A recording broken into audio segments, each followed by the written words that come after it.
It would never do to say, "How do you do now?" she said to herself. "We seem to have gone beyond that somehow. Hope you're not much tired," she said at last. "No, Hal, and thank you very much for asking," said Tweedledum. "So much obliged," added Tweedledee. "You like poetry?"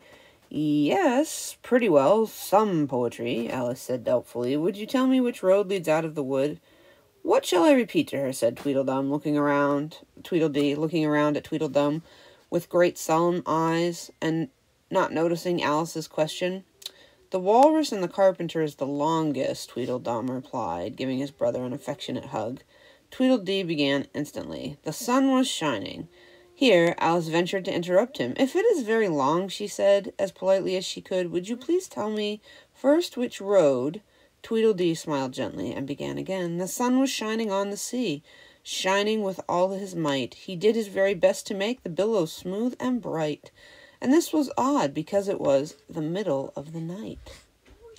The moon was shining sulkily, because she thought the sun had got no business to be there after day was done. It's very rude of him," she said, "to come and spoil the fun.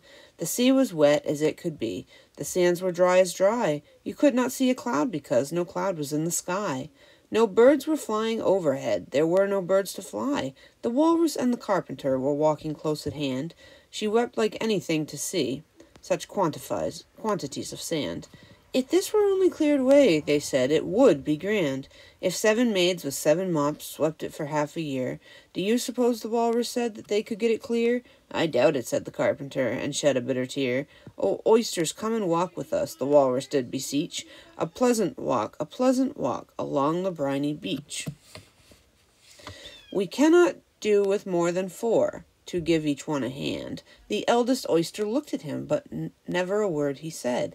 The eldest oyster winked his eye and shook his heavy head, meaning to say he did not choose to leave the oyster bed. But 4 young oysters hurried up, all eager for the treat. Their coats were brushed, their faces were washed, their shoes were clean and neat.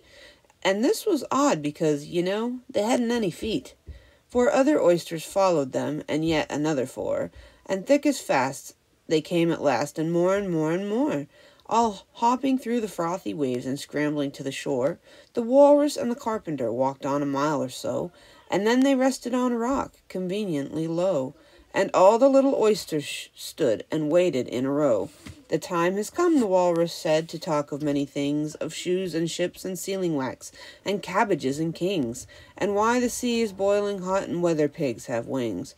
But wait a bit, the oysters cried, before we have our chat, for some of us have out of breath, and all of us are fat. No hurry, said the Carpenter. They thanked him much for that. A loaf of bread, the Walrus said, is what we chiefly need. Pepper and vinegar besides are very good indeed. Now, if you're ready, oysters dear, we can begin to feed. But not on us, the oysters cried, turning a little blue. After such kindness, that would be a dismal thing to do. The night is fine, the Walrus said. Do you admire the view? It was so kind of you to come, and you are very nice. The Carpenter said nothing but, cut us another slice. I wish you were not quite so deaf. I've had to ask you twice. Seems a shame, the Walrus said, to play them such a trick. And after we've brought them out so far and made them trot so quick. The Carpenter said nothing but, the butter's spread too thick. I weep for you, the Walrus said, I deeply sympathize. With sobs and tears he sorted out those of largest size, holding his pocket handkerchief before his streaming eyes. Oh, oysters, said the Carpenter, you've had a pleasant run. Shall we be trotting home again? But answer came there none. And that was scarcely odd because they'd eaten every one. I like the Walrus best, said Alice, because you see when he was a little sorry for your poor oysters. He ate more than the Carpenter, though,